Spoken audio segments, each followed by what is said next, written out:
Bonjour, je fais suite à ma vidéo de la dernière fois où je vous avais parlé de mes visites sur Bordeaux. Et aujourd'hui, il est question du Sauternais, puisque j'ai visité Château Guiraud. J'avais hésité entre plusieurs domaines, mais en fait, le choix s'est réduit. Rieux-Sec, par exemple, ne fait pas de visite. D'autres châteaux étaient en travaux, etc. J'ai été bien reçu à Château Guiraud, et je remercie d'ailleurs Laurence qui est chargée justement d'accueillir le public. Je n'ai pas pu visiter les installations techniques, mais c'est pas grave. J'ai quand même échangé d'une manière très intéressante. Alors évidemment, la grande nouvelle à Château Guiraud, c'est l'arrivée en 2022 de Sandrine Garbaille, qui a quitté donc IKEM après des années et des années de travail là-bas. Qu'est-ce que ça va changer? Évidemment, c'est à voir. Et son premier millésime, justement, c'est l'année où il est arrivé en 2022. Et donc, sa première récolte, c'est cette année-là. Et c'est donc ce que l'on va goûter aujourd'hui en Petit Guiraud, qui est le second vin. Parce que le Château Guiraud lui-même, en 22, il faut attendre, naturellement. Je survole très rapidement la valeur des millésimes récents dans le Sauternais. C'est encore un peu grossier ce que je vais vous dire parce que les vins sont très jeunes et puis qu'il y a souvent de grandes disparités dans le Sauternais parce que le botrytis est souvent très capricieux et on peut avoir des conditions très différentes finalement d'une propriété à l'autre.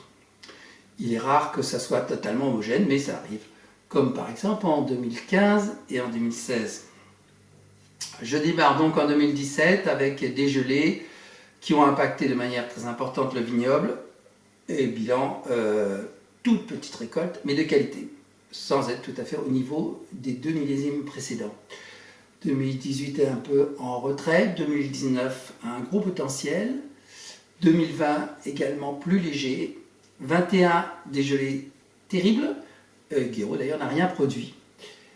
Mais le peu qui reste sera sans doute intéressant. Mais encore faut-il tomber dessus. C'est des tout petits volumes. En 22, on va goûter ça. C'est un beau millésime qui ne sera peut-être pas quand même un grand. Et par contre, 23 a un gros potentiel. Tout ça devrait être un peu affiné au fil du temps. C'est une évidence. Alors ce domaine, je vous rappelle, c'est quand même 130 hectares, ce qui est très important. Une centaine d'hectares plantés. Dont 10 hectares consacrés au blanc sec. Les nouveautés, par l'arrivée de Sandrine Garbaille, au niveau des vinifications, on n'utilise que des levures indigènes pour la fermentation alcoolique. Les levures donc sont dans la nature et en principe elles doivent largement suffire pour provoquer la fermentation alcoolique. Mais si vous voulez, avec l'évolution des techniques, les viticulteurs, et d'ailleurs d'une manière générale les agriculteurs, cherchent à sécuriser leur production et à se mettre à l'abri des aléas. Ça, c'est limite, vous vous en doutez, avec tout ce qui se passe. Donc, on propose aux viticulteurs des levures sélectionnées de laboratoire et même des bactéries sélectionnées lorsqu'il s'agit de faire la deuxième fermentation malolactique qui ne concerne donc pas les vins de Sauterne. Qu'est-ce qu'il faut en penser? Disons que ça en rajoute quand même une couche sur la standardisation des vins et ça c'est très dommage. Et c'est particulièrement net si vous voulez sur les terroirs intermédiaires où forcément le terroir a moins de personnalité et donc les vins deviennent interchangeables. Donc pour revenir à Guiraud, ils produisent donc bien sûr en dehors du grand vin ce petit Guiraud et deux blancs secs. Deux blancs secs, le G, qui est une très ancienne marque, qui est un bon rapport qui a été pris, c'est dans les 18 €. Je ne veux pas dire non plus que ce soit hors norme, c'est un petit peu à l'image d'autres blancs secs du Sauternais. Et puis, depuis quelques années, une cuvée qui se veut haut de gamme en blanc sec, le grand vin sec de Sudirow, de Guiraud bien sûr. Et puis, donc, qui est quand même cher, on est dans les 60-70 €. Je l'ai goûté, parce que j'ai goûté donc 4 choses. Le G de Guiraud, le petit Guiraud, le Guiraud lui-même, et même j'ai pu goûter le 2016. Et puis donc ce grand blanc sec, qui est d'ailleurs très bien, c'est pas le problème, simplement la question, est-ce que ça vaut ce prix-là? Il est bien évident que l'idée c'est de bousculer un peu, entre guillemets, les Pessac léognan, parce qu'à ce prix-là, on est quand même au-dessus de Malartic-la-Gravière, sans atteindre les cours de Chevalier. Je vous rappelle d'ailleurs que le propriétaire de Chevalier, Olivier Bernard, est un des 4 propriétaires de Château Guiraud. Et il a dû y avoir des discussions sur le prix de sortie de ce vin par rapport donc au Pessac. Ce qu'on pourrait reprocher aux Bordelais, mais il n'y a pas que, c'est de juger un peu trop par rapport à leur propre région sans aller voir ce qu'on produit ailleurs pour ce prix-là. Ça, c'est encore un vaste débat. Concernant Guiraud, l'impression que j'ai de Guiraud, pour l'avoir goûté plusieurs fois, c'est quand même qu'il évolue vite, un peu trop peut-être, pour son niveau de terroir. Alors est-ce dû au terroir justement, manière de travailler, ça j'en sais rien. On va voir d'ailleurs ce que Sandrine Garbet va faire, si elle va modifier cette chose ou pas. Le petit Guiraud, donc 2022, a 90 grammes de sucre résiduel, ce qui est pas énorme en fait, hein. Donc il faut s'attendre à quelque chose de relativement léger en termes de sucre, mais ça peut plaire.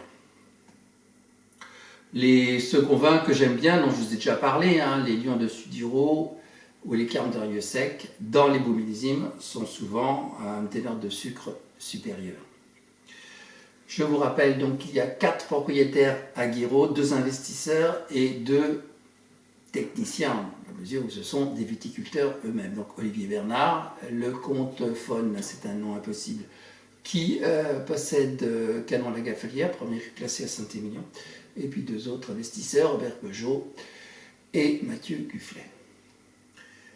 Nous allons donc goûter ce petit Guiraud, hein, qui est bien sûr très jeune, il n'a même pas 4 ans, voir un petit peu ce que ça donne.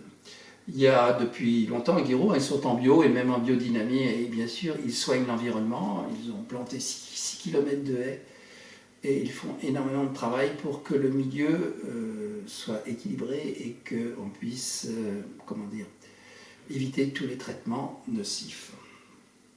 Goûtons donc ce petit Guiraud.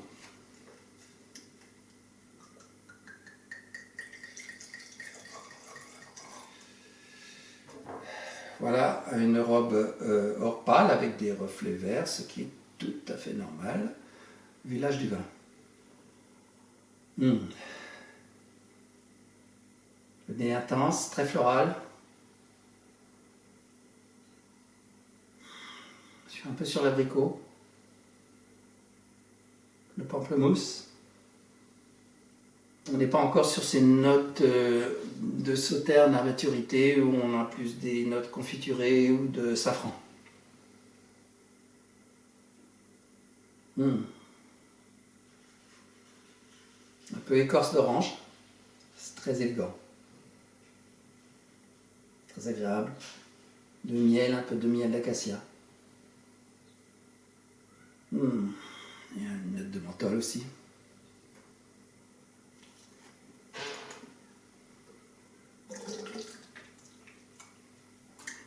En bouche, les notes mielleuses sont plus marquées. La finale est encore un peu boisée, mais ça, c'est tout à fait normal sur ce genre de vin. L'apogée, je dirais, dans 2 ans à peu près. Hein. C'est 28 €, c'est quand même un très bon rapport qualité-prix. Alors, d'une manière générale, ces grands châteaux, et il n'y a pas que dans le Sauternais, jouent à fond la carte d'énotourisme. Et derrière ce terme, en fait, il faut comprendre un peu autre chose. C'est l'idée de faire venir tout un public qui ne s'intéresse pas spécialement au vin et donc leur faire visiter, leur proposer différentes formules, etc., etc. Et à la limite, en exagérant à peine, je dirais que le vin lui-même est en arrière-plan.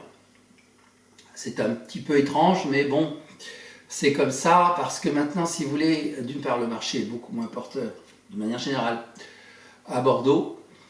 Et donc, il faut essayer de trouver d'autres sources de revenus.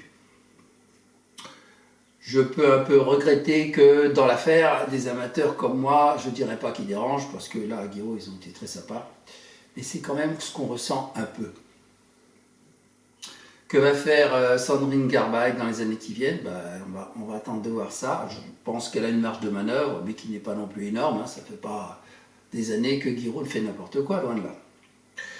Voilà, donc le château Guiraud lui-même est dans les 60-70 euros, etc. Donc c'est vrai que par rapport au Grand Blanc Sec, qui est quasiment le même prix, ça détonne un peu parce que, bien évidemment, que les rendements ne sont pas du tout du même ordre entre le Sauterne et les Blancs Secs. Ils se battent pour avoir une appellation Sauterne sec. Bon, est-ce que là aussi ça va changer quelque chose? Je pense bien sûr au Médoc blanc.